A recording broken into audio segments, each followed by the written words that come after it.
Hello everyone, માધેવર to all તમારું સ્વાગત છે મારી ચેનલ ગુજરાતી ઝાયકા હબમાં. આજે હું સ્પેશિયલ તમારા માટે લઈને આવી છું homemade strawberry plus chocolate cake અને ઓનલી ચોકલેટ કેક.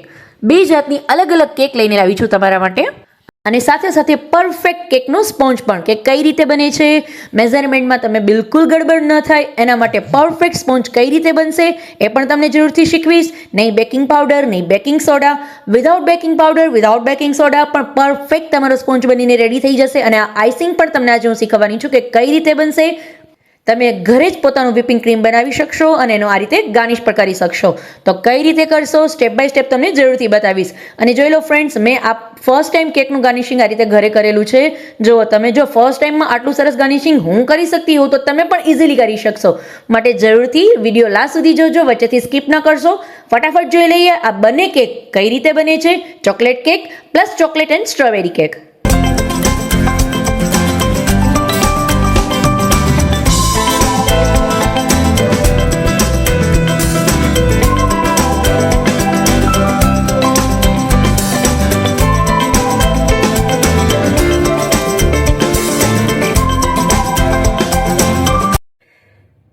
હવે જે રીતે મેં તમને કીધું હતું કે આપણે બેઝ બનાવવો છે, પણ એટલો ઇઝી કે એમાં તમારે કોઈ જાતની ટેન્શનની જરૂરત નથી, બીકોઝ ક્યારેય તમારો બેઝ છે એ બગડવાનો જ નથી.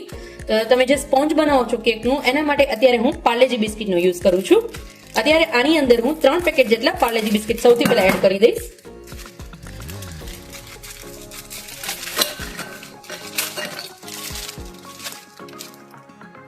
ઘણી વખત કેકનું જે તમે સ્પોન્જ બનાવો છો એમાં કેવું થતું હોય કે મેઝરમેન્ટ જો પરફેક્ટ તમારાથી ન થાય અથવા એ પ્રોપર છે એ સોફ્ટ ન થયું હોય તો શું થાય કે એ તમારો સ્પોન્જ છે એ વચ્ચેથી તૂટી જાય અથવા વચ્ચેથી ફૂલે નહીં, બેસી જાય, એવા બધા ઘણા બધા ઇસ્યુ આવતા હોય છે.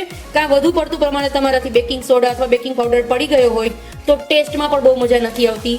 તો એના માટે આજે હું એક સોલ્યુશન લઈને આવી છું તમારા માટે. નહીં બેકિંગ સોડા, નહીં બેકિંગ પાવડર, કોઈ વસ્તુનો યુઝ કર્યા વગર એકદમ સોફ્ટ, એકદમ સ્પોન્જી એવો સ્પંજ બનીને તમારો રેડી થઈ જશે કેકનો. તો લાસ્ટ સુધી જોજો, વચ્ચેથી સ્કીપ ન કરશો, એટલે એકદમ સરસ કેક છે એ તમારી બનીને રેડી થઈ જશે. અત્યારે આની અંદર મેં 3 પાર્લેજી બિસ્કિટના પેકેટનો યુઝ કરેલો છે. નોર્મલી જે આ ટાઈપના પાર્લેજી બિસ્કિટ આવે છે એનો મેં યુઝ કરેલો છે. તમે કોઈ બી ફ્લેવરના બિસ્કિટ લઈ શકો છો. જો તમારે ચોકલેટ કેક બનાવવી હોય તો તમે ચોકો ચિપ્સ બિસ્કિટનો પણ યુઝ કરી શકો છો. બટ અત્યારે હું તમને નોર્મલ સ્પોન્જ બનાવીને બતાવું છું કે આ કોઈ પણ કેકમાં તમારે ઇઝીલી ચાલે. એના માટે મેં અત્યારે પાર્લેજી બિસ્કિટનો યુઝ કરેલો છે, બીકોઝ એ ફ્લેવરલેસ આવે છે. તમે એની જગ્યાએ મેરીગોલ્ડ બિસ્કિટનો પણ યુઝ કરી શકો છો. હા, ચોકલેટ કેક બનાવી છે અથવા ફ્રૂટ કેક બનાવી છે, કોઈ બી કેક બનાવી છે તો નોર્મલ બેઝ પાર્લેજી બિસ્કિટનો બધામાં ચાલશે. જો તમારે ચોકલેટ કેક બનાવવી હોય તો આની અંદર કોકો પાવડર તમારે એડ કરી દેવાનો. બટ હું અત્યારે નોર્મલ બેઝ જ તમને બનાવીને બતાવું છું, બીકોઝ મારે આજે ફ્રૂટ કેક બનાવવાની છે, સ્ટ્રોબેરી કેક. એના માટે હું બેઝ છે પહેલા પ્લેન બનાવી લઈશ. તેના માટે મારા પાર્લેજી બિસ્કિટનો હું પહેલા અહીંયા એકદમ સરસ ક્રશ કરીને લઈ લઈશ. મારો બિસ્કિટનો ભૂકો છે એ એકદમ સરસ મેં કરીને રેડી કરી લીધો છે. આમાં તમારી સાથે હું ઘણી બધી નાની નાની ટિપ્સ શેર કરીશ, તો વિડીયોને લાસ્ટ સુધી જોજો, વચ્ચેથી સ્કીપ ન કરશો, એટલે તમે એક પણ સ્ટેપ છે એ ચૂકી ના જાઓ. બીજો હવે એક ડાઉટ તમને એ આવતો હશે મનમાં કે મેં જ્યારે એનો એકદમ ફાઇન પાવડર કરી લીધો છે તો આને મારે ચાળવાની શું જરૂરત છે. બટ ફ્રેન્ડ્સ, કોઈ પણ તમે ડ્રાય ઇન્ગ્રીડિયન્ટનો યુઝ કરો છો તમારા બેઝ બનાવવા માટે, સ્પોન્જ બનાવવા માટે, કેક માટે, તો એને ઓલવેઝ તમારે ચાળીને જ લેવાના. એનાથી તમારી કેક છે એ એકદમ સોફ્ટ થશે. જો તમે ચાળશો નહીં તો શું થશે, તમારી કેક છે એ સોફ્ટ નહીં થાય. એટલા માટે કોઈ પણ ડ્રાય ઇન્ગ્રીડિયન્ટ યુઝ કરો, ઓલવેઝ એને ચાળીને જ લેવાના. જો તમે એકદમ સરસ ચાળીને મેં રેડી કરી લીધું છે. હવે આવી નાની નાની ઘણી બધી ટિપ્સ તમારી સાથે શેર કરીશ, તો વચ્ચેથી વિડીયોને બિલકુલ સ્કીપ ન કરશો, લાસ્ટ સુધી જોજો. અને હા, સાથે સાથે મારી ચેનલને સબસ્ક્રાઇબ પણ કરજો, બીકોઝ તમારા માટે હેલ્પફુલ છે. સો મને પણ થોડી મદદ થાય એના માટે સબસ્ક્રાઇબ જરૂર કરજો. હવે આની અંદર હું 1/3 કપ શુગર, પાવડર્ડ શુગર મેં ઓલરેડી કરીને રાખેલી છે. ઘરની જ શુગર છે જેને આ રીતે પાવડર કરીને રાખેલી છે, એને એડ કરશું. બીકોઝ પાર્લેજી બિસ્કિટ છે એ ઓલરેડી સ્વીટ આવે છે, તો માટે આમાં શુગરનું પ્રમાણ છે આપણે એટલું બધું નહીં રાખીએ. બીકોઝ જેટલા તમે બિસ્કિટ લ્યો છો, 3 પેકેટ મેં મોટા બિસ્કિટના લીધેલા છે પાર્લેજી બિસ્કિટના, તો એમાં હું 1/3 કપ જ ખાંડ એડ કરું છું. આ રીતે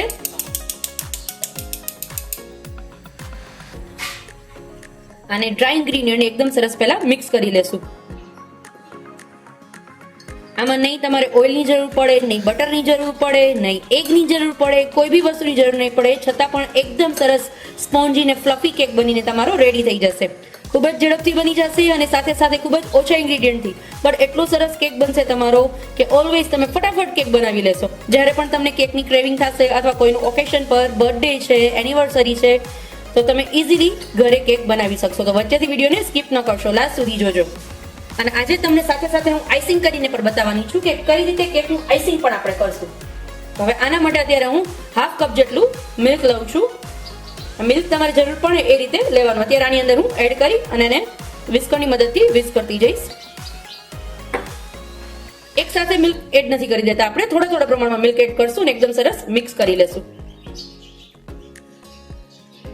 હવે તમારે જો ફ્લેવર વાળો કેક બનાવવો હોય, એનો સ્પોન્જ ફ્લેવર વાળો કરવો હોય તો તમે આની અંદર કોઈ બી ફ્લેવર પણ એડ કરી શકો છો. બટ અત્યારે હું નોર્મલ બેઝ બનાવું છું બીકોઝ મારે છે ફ્રૂટ કેક બનાવવું છે, તો હું બેઝની અંદર કોઈ પણ એસેન્સ, કલર, કોઈ બી વસ્તુ એડ નથી કરતી. હું નોર્મલ કેક જ અત્યારે બનાવું છું.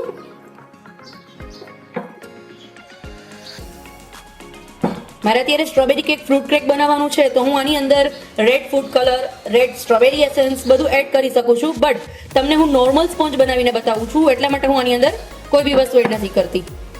મેં હાફ કપ જેટલું દૂધ આની અંદર એડ કરી દીધું છે અને એકદમ સરસ આ વિસ્ક થઈને રેડી છે. હવે આની કન્સિસ્ટન્સી છે એ હજી થોડી લિક્વિડ રાખવાની, મતલબ થોડી ઢીલી રાખવાની. હજી આ થોડું છે એ થીક છે, જોવો તમે. હવે આ જે છે એ લાઈન હોવી જોઈએ. હવે લાઈન મતલબ શું? લાઈન થિકનેસ મતલબ આ જે રીતે વચ્ચેથી તૂટી જાય છે, તૂટવું ન જોઈએ એવી કન્સિસ્ટન્સી એની હોવી જોઈએ. હજી આની અંદર મારે થોડું દૂધ એડ કરવાનું છે, જેને બેકિંગની લેંગ્વેજમાં રિબિન કહેવાય છે કે રિબિન કન્સિસ્ટન્સી હોવી જોઈએ. રિબિન કન્સિસ્ટન્સી શું મેં તમને બતાવી દીધું. રિબિન કન્સિસ્ટન્સી મતલબ તમે આ રીતે જ્યારે એને અપ કરો ત્યારે એ વચ્ચેથી બ્રેક ન થવું જોઈએ, કન્ટિન્યુઅસલી નીચે આવવું જોઈએ, એને કહેવાય રિબિન કન્સિસ્ટન્સી. એ જો તમે આને હજી હું એક વખત એકદમ સરસ મિક્સ કરી લઈશ. મિલ્કને પ્રોપર મિક્સ થયા પછી તમને હું બતાવીશ કે આ રિબિન કન્સિસ્ટન્સીમાં આવી ગયું છે કે નહીં. ત્યાં સુધી તમારે એમાં મિલ્ક એડ કરીને એકદમ સરસ એને બનાવી લેવાનું. હું તમને એની કન્સિસ્ટન્સી પણ બતાવીશ કે આ જ કન્સિસ્ટન્સી રાખજો તો તમારું જે કેક છે એ એકદમ ફ્લફી, સ્પોન્જી, વચ્ચેથી બ્રેક નહીં થાય, વચ્ચેથી સ્પોન્જ તમારું બેસી નહીં જાય, બધી રીતે એકદમ સરસ થઈ જશે. હવે આને ફૂલાવવા માટેનું ઇન્ગ્રીડિયન્ટ તો આપણે હજી બાકી છે, બટ એ આપણે લાસ્ટમાં નાખશું. જુઓ તમે એકદમ સરસ. હવે આની રિબિન કન્સિસ્ટન્સી જોઈ લો તમે, છે આ રિબિન કન્સિસ્ટન્સી કહેવાય. કન્ટિન્યુઅસલી નીચે આવવું જોઈએ. જુઓ આ રિબિન કન્સિસ્ટન્સી છે. આ કન્સિસ્ટન્સી તમારે રાખવાની છે. હવે મારું જે બેઝ છે એ રેડી થઈ ગયું છે. હવે આની અંદર આપણે બેક કરતા પહેલા આપણે જેની અંદર બેક કરવું છે એ ટીનને આપણે પહેલા ગ્રીસ કરી લઈશું. હું આ રીતની એલ્યુમિનિયમની એક એલ્યુમિનિયમનું એક બર્તન લઉં છું, જેની અંદર હું એને પહેલા ગ્રીસ કરી લઈશ. અમારા ટીનને હું પહેલા ફરતું ઘીથી ગ્રીસ કરું છું.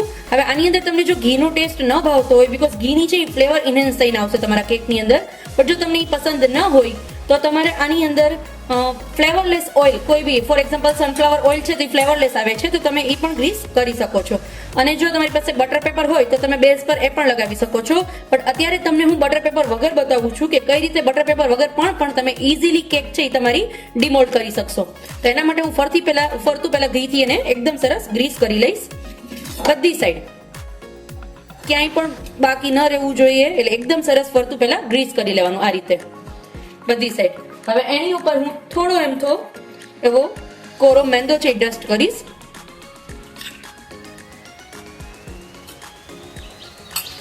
એને ફરતો આ રીતે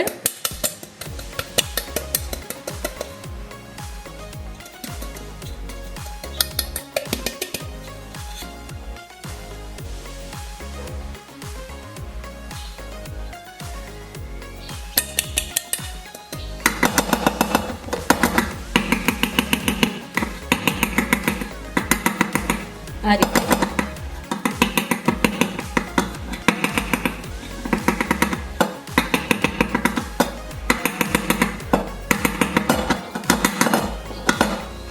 બધી સાઈડ ડસ્ટ કરી લીધું છે. જો તમે, અને જે એક્સ્ટ્રા મેંદો છે એને હું પહેલા કાઢી લઈશ. તમારું ડસ્ટિંગ છે એ પ્રોપર થશે તો તમારી કેક છે એ બિલકુલ ચીપકશે નહીં અને તમે એને ઇઝીલી ડિમોલ્ડ પણ કરી શકશો. હવે આપણું જે આની અંદર ફ્લફી બનાવવા માટેનું ઇન્ગ્રીડિયન્ટ જે બાકી હતું એને એડ કરી દેશું. આ તમારી રિબિન કન્સિસ્ટન્સી તમને આઈડિયા આવી જ ગયો છે કે આ રિબિન કન્સિસ્ટન્સી છે. હવે આની અંદર એને ફ્લફી બનાવવા માટે હું યુઝ કરું છું રેગ્યુલર ફ્રૂટ સોલ્ટ ઈનો જે પાઉચ આવે છે એનો યુઝ કરું છું. આમાં પ્રમાણ તમારે 3 બિસ્કિટના પેકેટ છે તેમાં 1 ઈનો પાઉચ ફૂલ એડ કરી દેવાનું. આમાં બીજું કશું તમારે એડ નથી કરવાનું, નહીં બેકિંગ પાવડર, નહીં બેકિંગ સોડા, કોઈ બી વસ્તુ નહીં.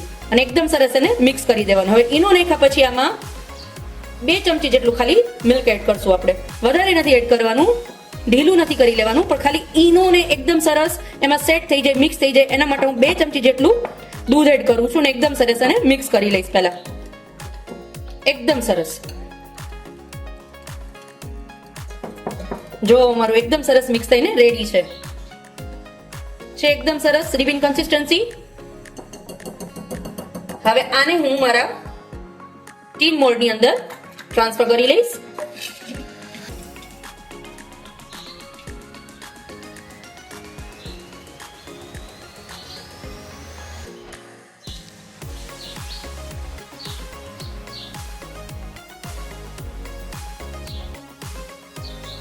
ફ્રેન્ડ્સ, એક વાતનું ખાસ ધ્યાન રાખજો કે તમે જ્યારે પણ આની અંદર ઈનો એડ કરી દો છો પછી આને વધારે વાર તમારે બેક કરવામાં નથી લગાડવાની. ઈનો લાસ્ટમાં એડ કરવાનું જ્યારે તમારે બેક કરવું છે.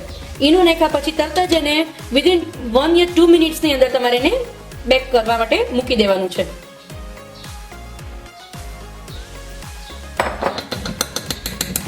હવે આને એકદમ સરસ સ્ટેપ કરી લેશું.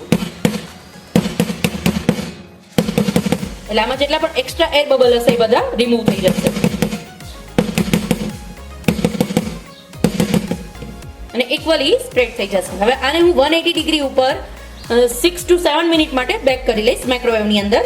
અને તમારી પાસે જો માઇક્રોવેવ નથી તો તમે આને કુકરની અંદર અથવા ઢોકળી હોય જેની અંદર આપણે ઢોકળા બનાવીએ છીએ એની અંદર પણ તમે આને બેક કરી શકો છો. અત્યારે હું ઓવનની અંદર 180 ડિગ્રી ઉપર 7 to 8 મિનિટ માટે બેક કરી લઈશ. જો તમે મારી કેક છે એકદમ સરસ બેક થઈને રેડી થઈ ગઈ છે. આમાં આપણે ટૂથપીકથી ચેક કરી લેવાનું. બિલકુલ ક્યાંય ટૂથપીકમાં બિલકુલ કેક ચોટેલી નથી, મતલબ મારી કેક છે એ એકદમ સરસ બેક થઈ ગઈ છે. જો તમે કેટલી સ્પોન્જી બનેલી છે. હવે આને આપણે અનમોલ્ડ કરીને પણ તમને હું આઈસિંગ કરીને બતાવીશ કે કઈ રીતે આઈસિંગ આપણે કરશું કેકનું. બટ ફ્રેન્ડ્સ, એક વસ્તુ ખાસ ધ્યાન રાખજો, તમને જો અહીંયા દેખાતું હશે થોડી એવી લાઇન્સ છે, મતલબ લાઇનમાંથી બીચમાંથી થોડી એવી ક્રેક થઈ છે. હવે એનું રીઝન શું છે? તમે જ્યારે પણ કેક બનાવો છો ત્યારે એને બેક કરતી વખતે ખાસ ધ્યાન રાખવાનું છે કે તમારે વચ્ચેથી ખોલીને ચેક નથી કરવાનું કે મારી કેક છે એ પ્રોપર બની છે કે નથી બની. કુકરમાં બેક કરો છો અથવા ઓવનમાં, કોઈ બી વસ્તુમાં તમે બેક કરો છો ત્યારે એને ખોલીને ચેક બિલકુલ નથી કરવાનું કે પ્રોપર બેક થાય છે નથી થતી શું છે. કોઈ બી તમને જેટલી પણ ક્યુરિયોસિટી હોય એ તમે થોડીક વાર સાઈડ પર રાખી દેજો અને બિલકુલ ખોલીને ચેક નહીં કરતા કે કઈ રીતે કેક તમારી બેક થાય છે. બીકોઝ નહીં તો શું થશે કે તમારી જે કેક છે હું તમને બતાવી દઉં, એની પહેલાની જે કેક છે એ જો એકદમ સરસ બેક થઈ ગઈ છે, બટ સાઈડમાંથી જો અહીંયાથી થોડી એવી નીચે બેસી ગઈ છે આને જેટલી પ્રોપર નથી બનેલી. હવે એનું રીઝન એક જ છે ખાલી કે જો તમે વચ્ચેથી ખોલશો તો શું થશે કે વચ્ચેથી તમારું કેક બેક થતી વખતે જો તમે ઓપન કરશો તો શું થશે કે તમારી કેક છે એ પ્રોપર એકદમ ફૂલી ને ફ્લફી નહીં બને. હવે વચ્ચેથી ખોલીને એનું શું થયું, ટેમ્પરેચર થોડું બહાર આવી ગયું, ફરી પાછું તમે બેકમાં મૂકી દીધું અને બેક થતી વખતે નીચેથી થોડી કેક તમારી બેસી જશે. આખું આ રીતે પ્લેન સરફેસ નહીં થાય, વચ્ચેથી બેસી જશે. તો બેસી જશે એટલે તમને એવું લાગશે કે હજી થોડી બેક કરી લો તો એ વચ્ચેથી ફૂલી જાય, તો એમાં કેક તમારી ઓવરબેક થઈ જશે અને ઓવરબેક થશે તો તમારી કેક છે એ વચ્ચેથી લાઈન પર થઈ જશે, ક્રેક થઈ જશે, વચ્ચેથી તૂટી જશે અને સ્પોન્જી પણ નહીં બને. એટલા માટે બિલકુલ વચ્ચેથી ક્યારેય ઓપન નહીં કરવાની. તમે કુકરમાં બનાવો છો, ઓવનમાં બનાવો છો, કોઈ બી વસ્તુમાં તમે જ્યારે પણ કેક બેક કરો છો તો બેક કરતી વખતે ક્યારેય પણ વચ્ચેથી એને ઓપન નહીં કરવાની. હવે આપણે એનું આઈસિંગ કરી લેશું. પછી ખાસ ફ્રેન્ડ જ્યારે એકદમ ઠંડી થઈ જાય, રૂમ ટેમ્પરેચર પર આવી જાય ત્યારે જ આને કરવાનું. એ પહેલા બિલકુલ ઉતાવળ નહીં કરતા ડિમોલ્ડ કરવાની, નહીં તો શું થશે તમારી જે કેક છે એ પૂરેપૂરી બહાર નહીં આવી શકે ગરમ હશે તો. એટલે એકદમ સરસ રૂમ ટેમ્પરેચર આવી જાય, એકદમ કૂલ થઈ જાય, ઠંડી થઈ જાય પછી એને ડિમોલ્ડ કરજો એટલે ઇઝીલી તમારી જે કેક છે એ ડિમોલ્ડ થઈ જશે. આપણે કેકની વચ્ચેથી પહેલા કટ કરશું અને અસેમ્બલ કરશું. એના માટે મેં અહીંયા કેક બોર્ડ છે જે ઓનલાઈન અને તમને બેકરી શોપ હશે એમાંથી પણ ઇઝીલી મળી જશે, જ્યાં તમને ટોટલી બેકિંગને રિલેટેડ સામાન મળશે ત્યાંથી તમને ઇઝીલી મળી જશે. અને તમારે જો ઓનલાઈન પરચેસ કરવું હોય તો એના માટેની લિંક ડિસ્ક્રિપ્શનમાં આપેલી છે. એ મારો કેક લઈ લેશું આપણે અને એને વચ્ચેથી આપણે પીસ કરવાના છે. તો એના માટે તમને એક સાવ ઇઝી ટ્રીક બતાવું છું કે કઈ રીતે કરશું આપણે. હવે એને પેલા ફરતે આ રીતે ફરતે ખાલી આમ એક લાઈન કરી લઈશ.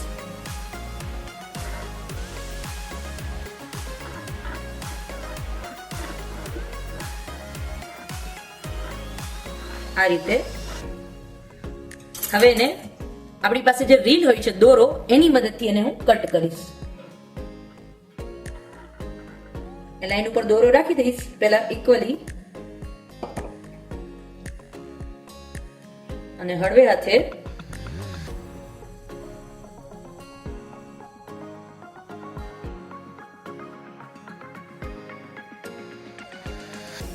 એ દોરાને હું આ રીતે નોર્મલી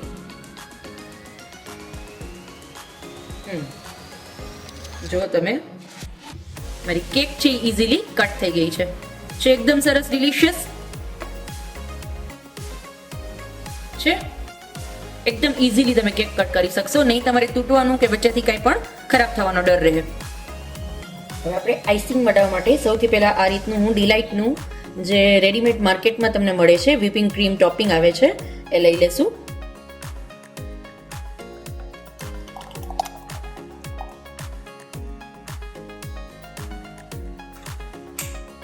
અને મારી પાસે ઇલેક્ટ્રિક બીટર છે. જો તમારી પાસે ઇલેક્ટ્રિક બીટર ન હોય તો તમે હાથેથી પણ વિસ્ક કરી શકો છો, બટ એમાં થોડી વધારે વાર લાગશે. બટ એના કરતાં બેટર વે એ છે કે આ વિપિંગ ક્રીમ માર્કેટમાં રેડીમેડ પણ મળે છે, તો એનો પણ આપણે યુઝ કરી શકીએ. જો તમારી પાસે ઇલેક્ટ્રિક મશીન હોય તો આ રીતે તમને વિપ કરીને પણ બતાવી દઉં છું. સ્ટાર્ટિંગમાં સાવ સ્લો સ્પીડ પર આને વિપ કરવાનું રહેશે.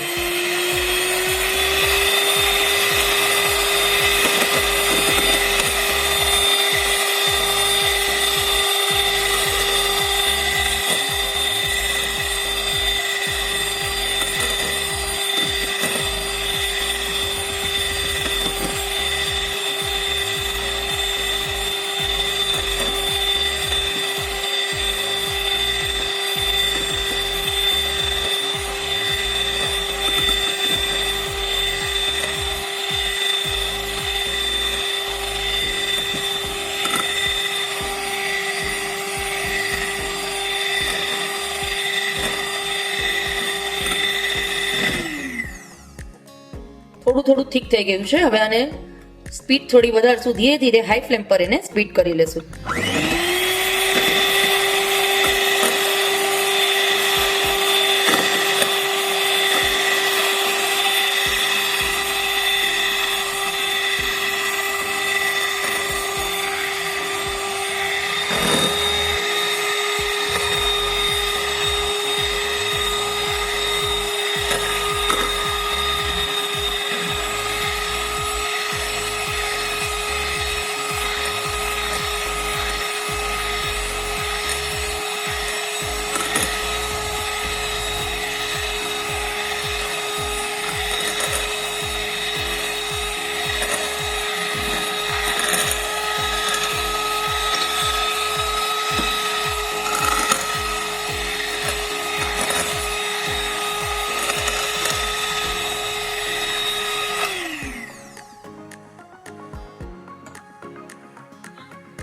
જો તમે તમારું ક્રીમ છે એ વીપ થઈ ગયું છે કે કઈ રીતે ખબર પડશે? અત્યારે હું આને આ રીતે તમને બતાવી દઉં છું. જુઓ, આ રીતે હું અપ કરું છું તો હજી બેન્ડ વળી જાય છે, મતલબ તમારું ક્રીમ છે એ પ્રોપર વીપ નથી થયું. હજી એને 1 મિનિટ માટે વીપ કરી લેશું.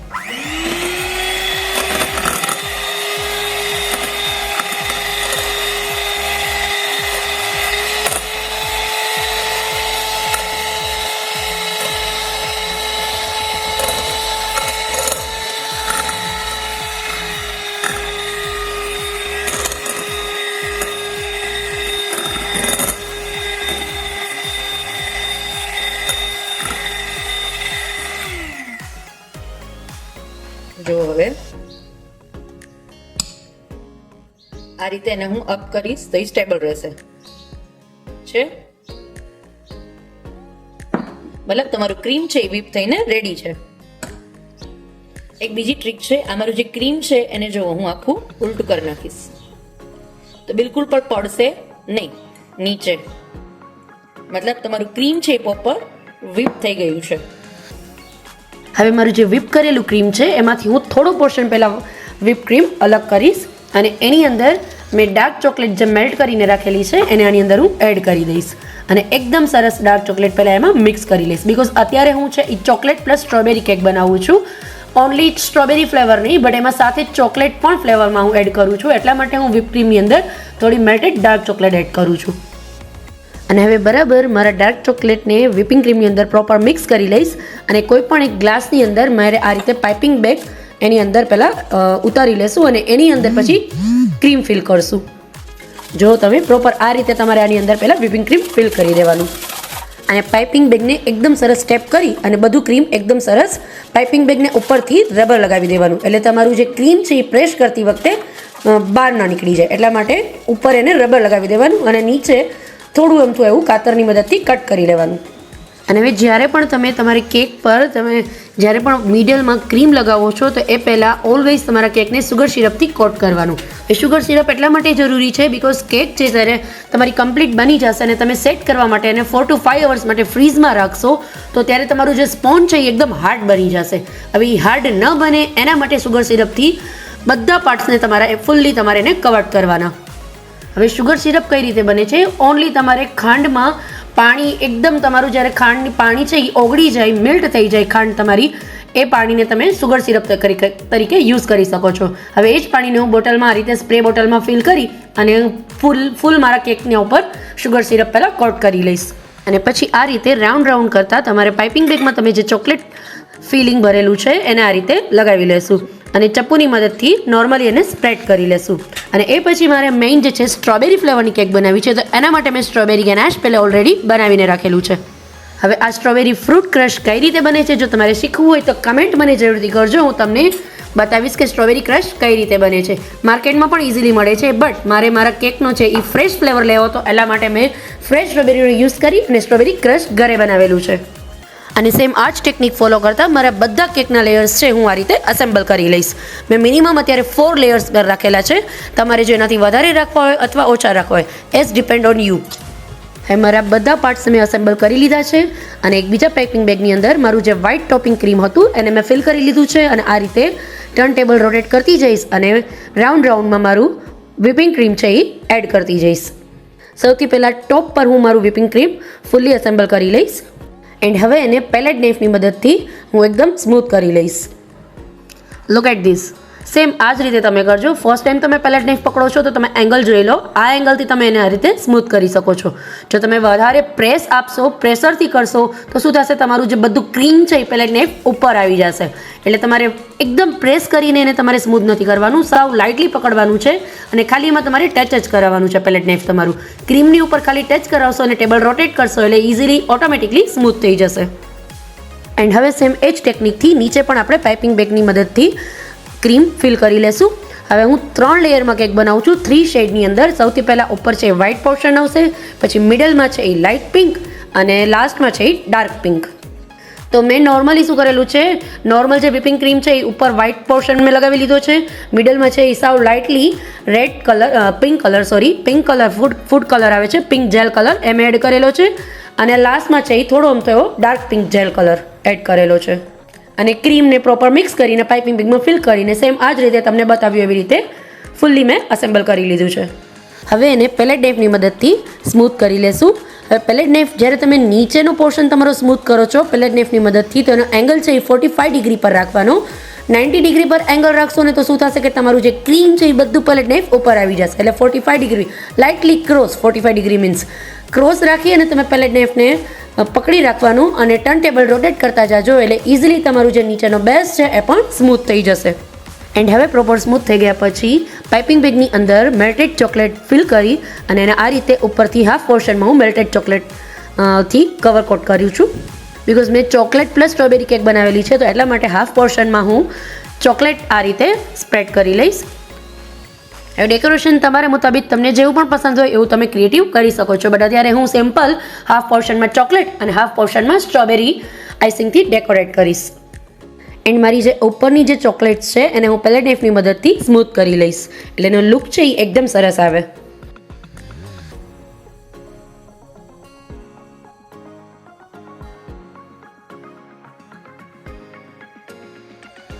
જો તમે કેટલું સરસ લાગે છે. એન્ડ હવે નીચે લાસ્ટમાં હું બોર્ડર બનાવી લઈશ. ફ્લાવર નોઝલની મદદથી હું રિબિન જેવી ડિઝાઇન બનાવી લઈશ.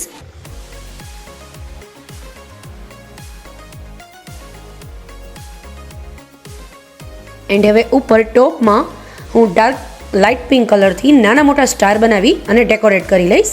જુઓ તમે, પહેલાં જે મારી પાસે મોટી નોઝલ હતી જેનાથી હું મોટા સ્ટાર બનાવું છું અને પછી નાના નોઝલથી નાના સ્ટાર બનાવીશ અને આખું ફિલ કરી લઈશ. હવે ડેકોરેશનમાં તો તમારે જેવું તમારે મુતાબિક કરવું છે એવું તમે ઇઝીલી કરી શકો છો, બટ ફર્સ્ટ ટાઈમ બનાવો છો તો સૌથી તમને ઇઝી પડશે. અને ફ્રેન્ડ્સ, આના પછી પણ એક ડિલિશિયસ કેક છે જે ફૂલ્લી ચોકલેટ કેક છે અને એનું ડેકોરેશન પણ ફૂલ્લી ચોકલેટથી જ આપણે કરશું. તો કઈ રીતે કરીશ એ તમને જરૂરથી બતાવીશ, તો લાસ્ટ સુધી જોજો, વચ્ચેથી વિડીયો સ્કીપ ના કરશો.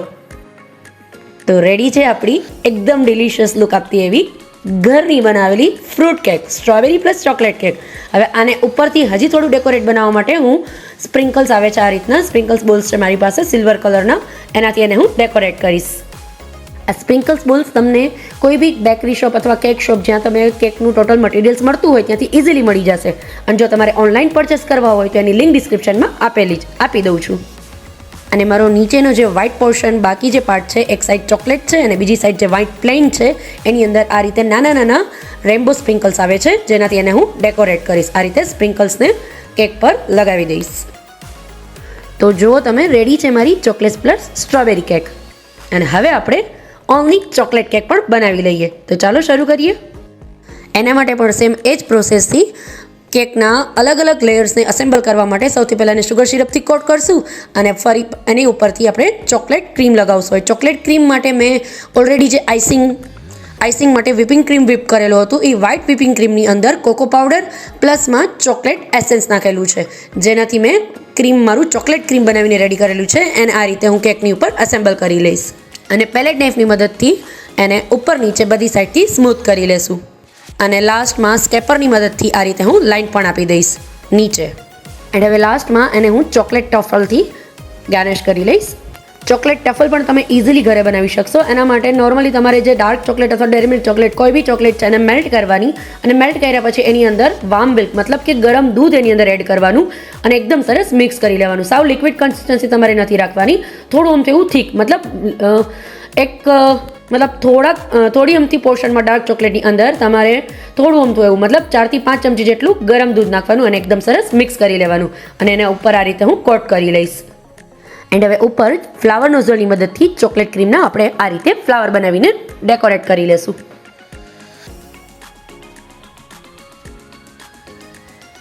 અને હજી કેકને એકદમ સરસ લુક આપવા માટે મારી પાસે ગોલ્ડન કલરના સ્પ્રિંકલ્સ બોલ્સ છે જેનાથી હું ફ્લાવર પર ડેકોરેટ કરી લઈશ. અને સેન્ટરમાં મારી પાસે ચોકલેટ રંગની સ્પ્રિંકલ્સ છે જેનાથી સ્પ્રિંકલ્સ સેવ જેને કહી શકે, ચોકલેટ સ્પ્રિંકલ્સ છે, એનાથી હું સેન્ટરમાં ડેકોરેશન કરી લઈશ. તો રેડી છે મારી એકદમ ડિલિશિયસ લુક આપતી અને ટેસ્ટ પણ એટલો જ ડિલિશિયસ એવી ચોકલેટ કેક. જો તમને મારો વિડીયો પસંદ આવતા હોય તો મારી ચેનલને સબસ્ક્રાઇબ જરૂર કરજો. ફરી મળીશું આવા જ એક અવનવી રેસિપી સાથે. ત્યાં સુધી આવજો ફ્રેન્ડ્સ. મહાદેવર to all.